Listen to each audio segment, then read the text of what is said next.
Hallo ihr Lieben, willkommen zurück, willkommen zu Elianas Reise. Im letzten Kapitel haben sich Eliana, Artie und Broderick darüber beraten, wie man Elbix vor der Schrottpresse retten könnte und wie Eliana und Elbix zusammenbleiben könnten. An der Stelle machen wir weiter mit dem nächsten Kapitel.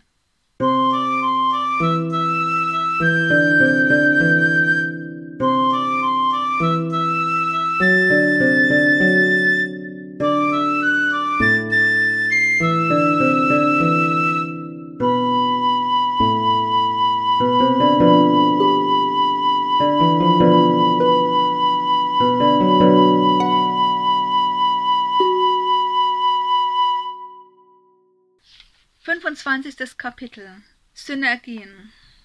Der Abschied von der Gemeinschaft war herzzerreißend, aber Eliana versprach, sie bald mal wieder zu besuchen und dankte ihnen für alles. Der Solbi ratterte traurig, aber als Eliana ihm ein Küsschen zuwarf, beruhigte er sich. Zurück im Klinikum wusste Eliana erst nicht, wo sie zuerst anpacken sollte. So viel hatte sie sich vorgenommen. Sie beschloss erst einmal Chuck aufzusuchen und den Anhänger abzugeben. »Ah, Eliana, ist alles gut gegangen?« begrüßte sie Chuck. Eliana gab ihm den Anhänger. »Ja, vielen Dank«, sagte sie. »Wir hatten eine richtig gute Zeit.« »Das freut mich zu hören«, sagte Chuck. »Und gut, dass du da bist. Hast du etwas Zeit?« Eliana nickte. »Erinnere mich bitte aber daran, dass ich noch nachsehen wollte, ob der Dienstplan sich geändert hat.« »Vorerst ist alles beim Alten geblieben«, sagte Chuck. »Du hast deine gewohnten Schichten.« »Okay, gut, dann weiß ich das schon mal«, meinte Eliana. »Was kann ich nun für dich tun?« Chuck bot ihr einen Sitzplatz an. Dann trug er sein Anliegen vor. »Wie du weißt, gibt es ja Klonland 3 in seiner alten Form nicht mehr. Wir haben unsere Mitarbeiter hauptsächlich von dort bezogen und von Klonland 1. Im Sommer gehen gleich 3 Pfleger in Pension, eine der Älteren ist letzte Woche gestorben und von den Jungs wechselt einer den Beruf.« Chuck sah Eliana ernst an, die ihn aufmerksam zuhörte. »Ich weiß, du wolltest keine Medizinerin werden, aber ich finde, du kannst locker mit den anderen mithalten. Deswegen würde ich dir gern einen Vorschlag machen.« »Welchen denn?« fragte Eliana. »Ich würde dich gern auf ein staatliches Examen vorbereiten. Das wäre voraussichtlich Anfang nächstes Jahr. Du arbeitest weiterhin nur 4 Stunden am Tag und hast am Wochenende frei. Aber du bekommst in deiner Freizeit zusätzlich Unterricht von 2 externen Dozenten in der Pflege, allgemeiner Medizin und Naturheilverfahren.« »War das ein Zufall? Oder hat Ihnen jemand etwas gesagt?« fragte sich Eliana, sagte aber nichts und signalisierte weiterhin Aufmerksamkeit. »Danach stehen dir viele Möglichkeiten offen«, fuhr Chuck fort. »Du kannst hier bleiben und eine verantwortliche Position beziehen, zum Beispiel als Ausbilderin, oder du kannst dasselbe in einer anderen Klinik tun, oder ins Ausland gehen und dich selbstständig machen, oder sogar im Staatsauftrag medizinische Aufgaben übernehmen, zum Beispiel als Dozentin mit verschiedenen Einsatzorten, wie die beiden, die jetzt zum Ausbilden kommen.« Er räusperte sich und nahm einen Schluck aus seiner Kaffeetasse. Eliana konnte nicht leugnen, dass diese Idee nicht nur gut durchdacht war, sondern ihr auch gefiel. »Ich habe noch 9 weitere Interessenten unter den Pflegehelfern. Ihr werdet eine nette, etwa gleichaltrige Gemeinschaft sein und könnt euch austauschen«, sprach Chuck weiter. »Ich bin sicher, es wird dir gefallen.« Eliana lächelte. »Schlaf eine Nacht darüber und sag mir morgen Bescheid, okay?«, bat Chuck abschließend. Eliana schüttelte den Kopf. »Ich mach das«, sagte sie entschlossen. »Ich mach das sehr gerne.« »Prima«, lobte Chuck. »Ich frag noch die letzten beiden und dann erfährst du, wann es losgeht.« »Ich freue mich, danke für dieses tolle Angebot«, sagte sie. »Das war noch nicht einmal meine Idee«, bekannte Chuck. »Einer der Buchhalter hat den Vorschlag gemacht. Er hat definitiv mehr Weitsicht als ich.« Eliana errötete. »Er ist ja auch um einiges älter«, dachte sie bei sich und musste sich sehr beherrschen, um nicht zu lachen. Da erinnerte sie sich, dass Chuck von einem Todesfall im Haus gesprochen hatte. »Wer ist denn gestorben?« fragte sie. »Hoffentlich nicht Celia.« Chuck schüttelte den Kopf. »Nein, nein, eine Kollegin aus der Intensivpflege«, erklärte er. »Sie fehlt dort schmerzlich, nicht nur als Arbeitskraft, sondern auch als Ratgeberin und Freundin.« Er wandte sich an Eliana. »Es ist, als hätten Sie Ihre Großmutter verloren.« »Und ich habe meine gefunden«, dachte Eliana. »So fügen sich die Dinge.« Auf dem Rückweg traf Eliana Helvi im Flur. »Hey, wie war's?« fragte die Freundin. »Super«, rief Eliana. »Sehen wir uns nachher im Saal?« »Aber erst zum Essen«, rief Helvi zurück. »Hier brennt die Lunte. Wir sind nur am Rennen. Bis später.« Eliana winkte ihr kurz nach und ging dann erstmal in ihr Zimmer. Dort angekommen, schaltete sie ihr Kommi ein und sah nach den Nachrichten, noch bevor sie ihre Jacke auszog. Viele gute Wünsche zum neuen Jahr waren angekommen. Eliana blätterte. Da, eine Nachricht von Elbix. Er hatte ein Selfie geschickt, mit dem Wintergarten im Hintergrund, und darunter hatte er geschrieben, Synergien. Eliana betrachtete das Bild zärtlich. Seine dunkelblauen Augen kamen wunderbar zur Geltung. Wenn sie ihn verlieren würde, so dachte sie, dann hätte sie dieses schöne Foto als Erinnerung an glückliche Tage oder besser Abende. Aber im Moment war sie mitten dabei, alle Hebel in Bewegung zu setzen, dass genau das nicht geschehen würde. Und so wie es aussah, hatte sie mehr Hilfe als erwartet. »Heute«, schrieb Eliana zurück. Die Zeit des Abendessens war viel zu knapp, um Helvi ausreichend von der Urlaubswoche zu berichten, sowie auch alles in Erfahrung zu bringen, was in der Zwischenzeit in der Klinik alles geschehen war. »Sabrina ist von uns gegangen«, sagte Helvi. »Sie war die gute Seele der Intensivstation.« »Ich hab davon gehört. Chuck hat es mir gesagt«, erwiderte Eliana. »Ich hab sie nur zweimal kurz gesehen. War sie denn schon so alt?« »76«, sagte Eliana. »Sie war lange krank. Das Leben war für sie sehr mühsam geworden, und sie wollte auf diese Weise nicht auf Biegen und Brechen bis 130 Jahre durchgezogen werden.« Helvi kämpfte mit den Tränen. Sie hat abends noch ihre Schmerzmittel genommen, und morgens kam sie nicht zur Schicht. So haben die Kollegen sie gefunden. Sie hat im Tode gelächelt. »Ich wünsche ihr Frieden, wo immer ihre Seele auch ruhen mag«, sagte Eliana. Helvi musste nach dem Essen zurück auf die Station, und Eliana begab sich zum Wintergarten. Sie war etwas früher als sonst. Elbix war noch nicht da. Sie zündete eine Kerze an, schloss die Tür bis auf einen Spalt und dimmte das Licht. Dann setzte sie sich an den Tisch und sah gedankenverloren durch die Glasfront hinaus in die Grünanlage, die müde und trübe ihre matten Schatten warf. Wo das fahle Licht hingelangte, sah man einzelne Wasserpfützen, in denen konzentrische Rillen um die Wette liefen, sobald sich mehrere Regentropfen trafen. Jemand hatte ein Vogelhäuschen aufgestellt. Die kleinen Vögel waren in den Städten selten geworden. »Eine gute Idee, unser Zuhause mit ihnen zu teilen«, dachte Eliana, »wo doch eigentlich wir die Gäste sind und nicht sie.« Eliana sah in der Reflexion auf der Glasscheibe, dass die Tür sich hinter ihr öffnete. Voller Freude wandte sie sich um. »Oh, du bist schon da«, hörte sie Elbix sagen. Er trat ein und schloss die Tür hinter sich. Dann umarmten sie sich und hielten sich lange fest. »Ich habe dich vermisst«, sagte Eliana schließlich. »Ich dich auch«, bekannte Elbix. »Verliebte Energie macht süchtig.« Eliana lachte. »Ich hätte nie gedacht, dass ich solche Worte einmal von einem Roboter hören würde«, sagte sie. »Ich habe Neuigkeiten für dich«, begann Elbix. »Ich habe auch welche für dich, aber fang du an«, bekundete Eliana. »Gut.« Elbix nickte zustimmend, während sie die Umarmung lösten und am Tisch Platz nahmen. Das flackernde Kerzenlicht schenkte ihnen eine magische Atmosphäre, und Elbix' Augen leuchteten geheimnisvoll. »Ich hatte ein Gespräch mit Chuck«, begann der Roboter.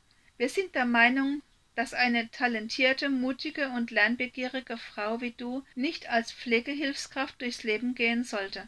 Auch würde dir eine gute Ausbildung viele Türen öffnen, sodass du immer eine Wahl hast und auch anderen Prioritäten im Leben folgen kannst, ohne aus dem System zu fallen und deine Existenz zu verlieren. Eliana lächelte und nickte. »Ich war schon bei Chuck«, sagte sie. »Wir sind uns gleich einig geworden. Ich finde die Idee großartig.« Elbix legte seine Hand auf die ihre und sah sie an. »Ich bin froh, dass du zugestimmt hast«, sagte er. »Du wirst das Beste bekommen, und das hast du auch verdient.« »Nicht mehr als jeder andere, der alles geben möchte«, sagte Eliana. »Ich wünschte, auch andere, die sich ihr Leben lang bemühen, würden solche Chancen bekommen.« Deswegen hat Chuck unter den jungen Mitarbeitern herumgefragt und noch einige weitere Interessenten gefunden. Dadurch konnte er sogar einen Anspruch auf externe Dozenten geltend machen. »Du bist so«, sagte Eliana fast ehrfürchtig. Elbix las Gedanken, für die es keine Worte gab, aber er verstand sie trotzdem und lächelte geschmeichelt. Dann fuhr er fort. »Es gibt aber auch eine schlechte Nachricht.« Eliana horchte auf. »Fürs nächste Jahr sollen neue Administrationsgesetze kommen. Alle Roboter in öffentlichen Einrichtungen werden durch die neuesten Modelle ausgetauscht.« »Dann bist du frei und kommst zu mir«, schlug Eliana vor. »Selbstverständlich. Das ist nicht so einfach«, meinte Elbix. »Ich bin zwar reisefähig, das heißt, dass alle vertraulichen Informationen auf Modulen gespeichert sind und damit abnehmbar, aber es gibt etwas anderes, was sich als fatal herausstellen wird.« »Nein«, rief Eliana aus, »das können Sie nicht machen.« »Ich hole ein bisschen aus«, begann Elbix zu erklären. »Wie du sicher weißt, gab es am Ende des 21. Jahrhunderts weltweit blutige und giftige Kriege, die die Menschheit zermürbt und dezimiert haben. Diese Kriege endeten erst, als Anfang des 22. Jahrhunderts ein größerer Meteor auf die Erde einschlug, im Herzen von Nordamerika. Das hätte reichen können, die Menschheit komplett auszurotten«, mutmaßte Eliana. »Ja«, meinte Elbix, »das war ziemlich knapp. Wäre der Meteor nur 150 Meter größer im Durchmesser gewesen, hätte er alles Leben ausgelöscht und sogar die Umlaufbahn der Erde um die Sonne verschoben.« Eliana lauschte mit offenem Mund. Der klägliche Rest rappelte sich auf und versuchte, sich neu zu organisieren. Man rechnete später zurück, wie viele übrig gewesen waren. Die erste Generation danach wurde durch viele missgebildete Kinder und Totgeburten weiter reduziert. Man baute Roboter, die die nötigsten Arbeiten machten, und Klonlabore, um überlebensfähige Nachkommen zu erhalten. Elbix machte eine kurze Pause. Dann setzte er seine Erläuterungen fort. Wissenschaftler haben in der Zwischenzeit die Beschaffenheit des Meteors untersucht und neuartige Materialien gefunden. Daraus entstand nicht nur eine völlig neue Generation der AI, sondern der Traum vom ersten unbemannten interstellaren Raumschiff wurde wahr. Neuartige Antriebe, ein innovativer Treibstoff, der die Umwelt nicht belastet. Kurzum, es waren für diesen Fortschritt, wenn man es genau nimmt, 5 Milliarden Menschen gestorben. Und meine AI? Eliana sank der Mut. Deine AI enthält XT-Materialien, und das heißt dann, du gehörst ins Recycling. Genauso ist es, bestätigte Elbix. Meine Tage sind gezählt, aber deine, er sah Eliana ernst an, deine fangen erst an. Du musst stark sein und dein Leben leben. Eliana war zu erstarrt, um zu weinen. Es musste eine Lösung geben. Irgendwo auf dieser Welt musste es einen sicheren Ort für eine junge Frau und einen alten Roboter geben. Und wenn nicht, dann auf einem Exoplaneten, auch wenn sie ihn zu Lebzeiten nie erreichen würden. Wenn Elbix ins Recycling ging, dann würde auch ihr Leben zu Ende sein. Eine leere Hülle ohne jede Freude würde sie sein und nie wieder glücklich. Elbix spürte Elianas Verzweiflung. Mit sanfter Stimme sagte er zu ihr: »Es tut mir leid, ich wollte dich nicht traurig machen.« Eliana nahm ein Taschentuch und wischte sich damit über ihre geröteten Augen. »Du musstest mir das sagen«, stieß sie hervor. »Ich habe letzte Woche schon von den neuen Gesetzen erfahren, aber ich hätte nicht gedacht, dass es so ernst wird.« Sie schnaubte in das Taschentuch und steckte es ein. Nun bin ich aber auf deine Neuigkeiten gespannt, versuchte Elbix, sie zu trösten. Eliana lächelte unter Tränen. Mein alter Freund Broderick hat Kontakt zu Dr. Morwick, sagte sie. Ach, meinte Elbix, wo treibt er sich denn rum? Er soll eine Klinik in Patagonien leiten. Es scheint ihm gut zu gehen. Das sind wirklich gute Nachrichten, rief Elbix aus. Aber der Name Broderick sagt mir etwas. Ist das Dr. Broderick aus Klonland 3? Ja, antwortete Eliana, genau der. Sag bloß, du kennst ihn. Wer kennt ihn nicht, den alten Schwerenöter, lachte Elbix. Er und der alte Morwick sind, wie man unter Menschen sagt, wie aus einem Holz. Die beiden haben Dinge gedreht, da würde selbst der Mond schamrot anlaufen, so dass man ihn glatt mit dem Mars, dem roten Planeten, verwechseln würde und denken, er fällt gleich auf die Erde, weil er so nah herangekommen ist. Elbix erfindet das Sonnensystem neu, dachte Eliana, und es gelang ihr ein Lachen. Jedenfalls griff Elbix den Faden wieder auf, haben sie einmal geschlossen protestiert, als die Regierung den kompletten Nachwuchs von Klonland 3 an Mina Martis verkauft hat, ungeachtet der Interessen der Auftraggeber. Damals gab es noch die Klonstation und das Internat. Sie haben alle mitgenommen, die nicht zufällig mit ihren Eltern unterwegs waren, und haben hinterher behauptet, Terroristen seien es gewesen. Ähnlich wie bei dem Anschlag vor knapp 3 Jahren, vermute ich, sagte Eliana langsam. Ich glaube, du hattest riesiges Glück, meinte Elbix. Ich kann es mir nur so vorstellen, dass sie sich mit einem Zeitzünder vertan hatten und das Gebäude nicht mehr komplett räumen konnten. Dann haben sie die Aktivität deines Kommis gesehen und begonnen, nach dir zu fahnden. Könnte so gewesen sein, stimmte Eliana zu. Was für ein Hexenkessel. Und meine beste Freundin war angeblich auf Studienreise in Indien. Dabei war sie an einen ägyptischen Mogul verkauft worden. Wie furchtbar, meinte Elbix. Das dachte ich auch erst, als ich nichts mehr von ihr hörte. Aber inzwischen hat sich herausgestellt, dass sie nicht an ein Etablissement weitergereicht wurde, sondern dass einer der Söhne eine schöne und zeugungsfähige europäische Frau gesucht hatte. Ich habe sie in den Medien gesehen. Sie scheint das große Los gezogen zu haben. Wer ist ihr Mann? fragte Elbix. Khalid al-Bedir, sagte Eliana. Der Khalid al-Bedir, der das TEP-Projekt leitet? Genau der, antwortete Eliana. Schick ihr Glückwünsche, schlug Elbix vor. Das kannst du offen machen. Raumfahrt ist ein erwünschtes Interesse. Das wäre ein Geniestreich, dachte Eliana und sah Elbix bewundernd an. Einen Versuch wäre es wert. Außerdem, begann Eliana erneut zu berichten, habe ich eine lebende Großmutter. Elbix lächelte. Wie schön, so etwas Kostbares.